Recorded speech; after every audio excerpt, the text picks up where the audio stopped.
Hola les amis, j'espère que vous allez bien.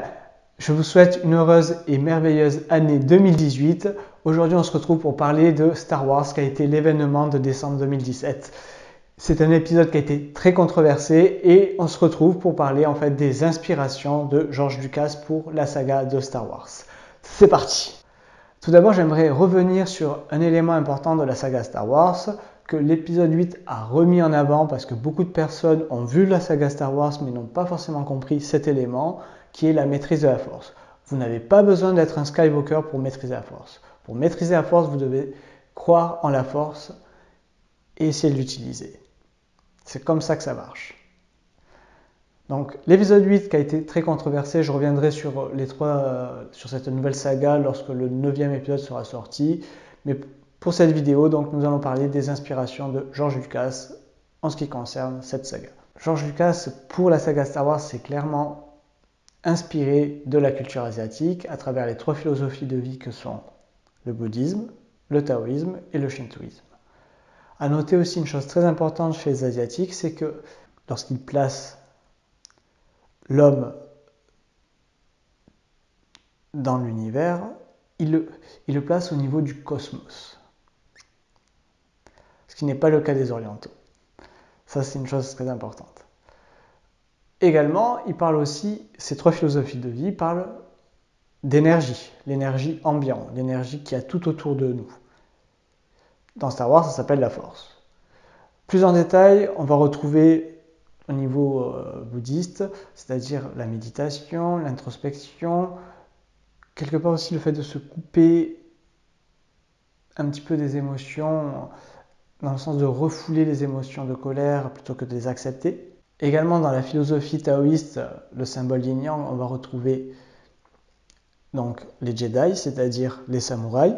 Donc là, on va revenir sur le côté Japon, avec les samouraïs qui ont un code de l'honneur, avec un bushido, c'était leur code de l'honneur à eux. Également, on va retrouver aussi cette notion de mentoring, de maître. Et oui, parce qu'un samouraï sans maître, c'était ce qu'on appelait un ronin. Je reviendrai un petit peu après sur les samouraïs, mais ça c'était important. En opposition des Jedi, vous avez ce qu'on appelle les Sith, donc que sont en fait les ninjas. Donc on retrouve vraiment cet équilibre, c'est vraiment important. Également, en revenant sur les Jedi, donc il faut savoir qu'il y a existé une période très importante au Japon où il y a malheureusement très peu d'écrits, la période qu'on appelle les guerriers Sengoku, qui n'a rien à voir avec le manga Dragon Ball Z avec Sangoku, hein, c'est pas du tout la même chose. Les Sengoku en fait étaient un ensemble de guerriers qui étaient très experts dans leur propre discipline. Il faut comprendre qu'à l'époque le Japon n'était pas un pays unifié, c'était un ensemble de provinces dans lequel les seigneurs, les guerriers et les marchands se partageaient en fait le territoire. Et ils ont été sollicités, ces guerriers, justement pour mettre en place une partie de la politique et de la réunification et l'unification en fait du Japon. Et c'est un petit peu ce qu'on voit à travers les Jedi quand on les voit en fait ensemble, qui sont un petit peu à l'écart de la politique, mais ils sont également présents. C'est en fait on a affaire à ces personnes-là, on voit que ce sont des personnes très puissantes. Et la notion de mentor, en fait, c'est qu'avant, ils ont créé en fait leur propre art à la base, et c'est par la suite que la notion de mentoring est arrivée. Donc en fait, les Sengoku ont participé à l'élaboration de l'unification et de la mise en place d'une politique, et également par la suite, c'est eux qui ont combattu cette politique.